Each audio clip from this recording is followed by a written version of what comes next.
கல்யாணம் ஃபிக்ஸ் ஆயிடுச்சா? தமிழ் மேட்ரிமோனிக்கு தேங்க்ஸ் சொல்லணும். 26 வருஷத்துக்கு முன்னாடி இதே தமிழ் மேட்ரிமோனி மூலமா தான் இவ அம்மாக்கும் கல்யாணம் பண்ணேன். கல்யாணம்னாலே தமிழ் மேட்ரிமோனி தான். வேட்பாளர் தேர்வுக்கு பிறகாக நிறைய ஒரு சில சர்ச்சைகள் அங்கங்க இருந்தது. ஒன்னும் தாம்பரம் வேட்பாளர் மாத்திட்டீங்க அப்படின்னு சொல்லி பழைய வேட்பாளர் எங்களுக்கு அது ஒண்ணு ரெண்டு, அது எல்லா கட்சியிலுமே இருக்கு, இங்க கிடையாது இருக்காது. ஆனா பெரிதளவுல பேசப்பட்டது RSS பின்புலத்துல இருக்க ஒரு வேட்பாளர் நத்தம் செல்வகுமாரை வந்து நீங்க RSS பின்புலத்துல இருக்கவரை தேர்வு செஞ்சிருக்கீங்க அப்படின்றது சமூக ஊடகங்களையும் சரி வெளியிலையும் சரி பொது வெளியிலையும் சரி பெருசா பேசப்பட்டது. என்ன சார், எங்க கிட்ட இருந்தா RSS பின்புலத்துல இருந்தவர் எங்க கிட்ட இருந்தாங்க, எங்க கிட்ட இருந்தால்தானே அவங்க கூட்டு போனாங்க. நாங்க எங்களோட இருந்தவர் தானே அவரு, என் தொகுதிக்காரரு, என்னோட இருந்தவரு, எங்களோட இருந்தவரு, எங்களுக்கு ஆதரவா இருந்தவர், தேர்தல் வேலை பார்த்தவரு.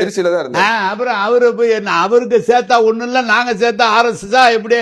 இல்ல, அவருடைய பேட்டி எனக்கு பிரதமர் தான் இல்ல, RSS சித்தாந்தம் தான் நான் பின்பற்றேன் அப்படின்னு சொல்றாரு. சமுதாய ரீதியா ஒரு இயக்கத்தை நடத்துறார். சமுதாய ரீதியா அந்த சமுதாயத்துக்கு எது நல்லது வேணுமோ அதை கேட்கிறாரு, யாரையோ போய் பாக்குறாரு, கேட்கிறாரு. இது ஒரு பெரிய பிரச்சனையா சார்? RSS பின்புலம் எல்லாம் கிடையாது சார். ஒரிஜினல் எங்க திமுக காரர் தான் அவர் அந்த சமுதாய பணிக்கு போனார். திமுக இருந்து அங்க போனாரு. ஆர்ஜின் திமுக தான். ஆமா, ஆர்ஜின் அவர் தான். கூட்டணி பிறகு காங்கிரஸோட பேச்சுவார்த்தை நடந்தது. காங்கிரஸ் வந்து 28 சீட்டு வேணும் அப்படின்றது ரொம்ப நாளா நடந்தது. அதுல உங்களோட பங்கு என்ன, ஏதாவது இருந்ததா? நீங்க ஏதாவது கவனிச்சிங்களா? நான் தான் உங்கள்கிட்ட ஒன்று சொல்றேன், எங்களுக்குன்னு தன்னை பங்கு கிடையாது. எங்களுடைய தலைமை என்ன சொல்லுதோ அதுதான் கேட்போம். அதுபடி அவர் என்ன சொல்றாரோ அதை கேட்போம். அவங்களோட பேசணும்னா பேசுவோம். அதுதான் எங்களுடைய வேலையை தவிர. ஆனால் அதில் இருக்கிறவர்கள்லாம் எனக்கு போய் ரொம்ப நண்பர்கள். காங்கிரஸ்ல இருக்கிறவர்கள்லாம் இல்ல, அந்த பேச்சுவார்த்தை என்ன அடிப்படையில் தலைமை சொல்றாங்க? அவங்க நின்னாலும் ஜெயிச்ச இடம் வேணும்னு கேட்டாங்க, கூடுதலா வேணும்னு கேட்டாங்க. எந்த இடம் உனக்கு வெற்றி வாய்ப்பு இருக்குன்னு அவங்க சொன்னாங்க. அது தலைவர் அப்படி பார்த்தாங்க. இல்ல, ஆரம்ப கட்டத்திலே எல்லா உங்க கூட்டணியில இருக்க எல்லா கட்சிகளுக்கும் முன்பாக போய் சீட்டு கேட்டாங்க. 28 சீட்டு வாங்கினாங்க. கடைசியா தான் பட்டியல் கொடுத்தாங்க. அங்கே உள்ள சின்ன சின்ன பட்டியல் கொடுத்தா 10 நாள் கழிச்சு தானே சார் வேட்பாளரை கொடுத்தாங்க. அதுக்கு நாங்க என்ன பண்ண முடியும்? ஏங்க கூட்டணியா பாவம், நாங்க ஒத்துமையா இருக்கோம், ஏங்க எங்களை ஒத்துமையா அதுக்குள்ள எதுவுமே வரல.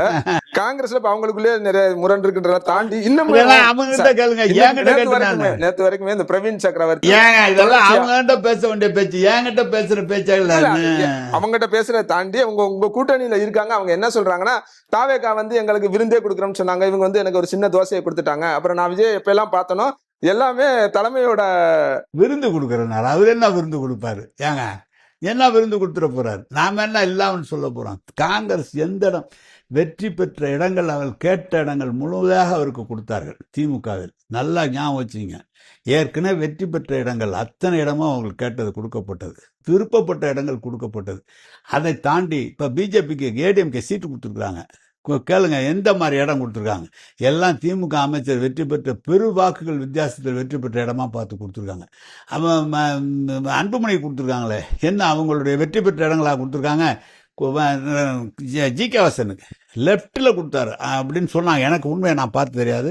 6 தொகுதி இது உங்களுக்கு, நீங்கள் போங்க 5 தொகுதின்னு சொன்னாரே தவிர ஒரு கலந்துரையாடை பண்ணி இவங்களுடைய விருப்பத்தோடெல்லாம் அவர்கள் செய்யவில்லை என்று வெளிப்படையான சொன்னது தான் தெரியும். எனக்கு வேற ஒன்றும் தெரியாது. ஆனால் கழகத்தை பொறுத்தளவு அந்த கட்சி தலைமையோடு மணிக்கணக்கில் பேசி அதை சரி பண்ணி கொடுத்தாரு. அதான் நம்ம கட்சி மாதிரிலாம் கூட்டணிலாம் மரியாதை கொடுக்கறதுலையோ விருந்துங்கிறத கொடுக்கறது திமுக அளவுக்குலாம் இருக்க முடியாது சார். யாராலையும் இருக்க முடியாது. கல்யாணம் ஃபிக்ஸ் ஆயிடுச்சா? தமிழ் மேட்ரிமோனிக்கு தேங்க்ஸ் சொல்லணும். 26 வருஷத்துக்கு முன்னாடி இதே தமிழ் மேட்ரிமோனி மூலமா தான் இவ அம்மாக்கும் கல்யாணம் பண்ணேன். கல்யாணம்னாலே தமிழ் மேட்ரிமோனி தான்.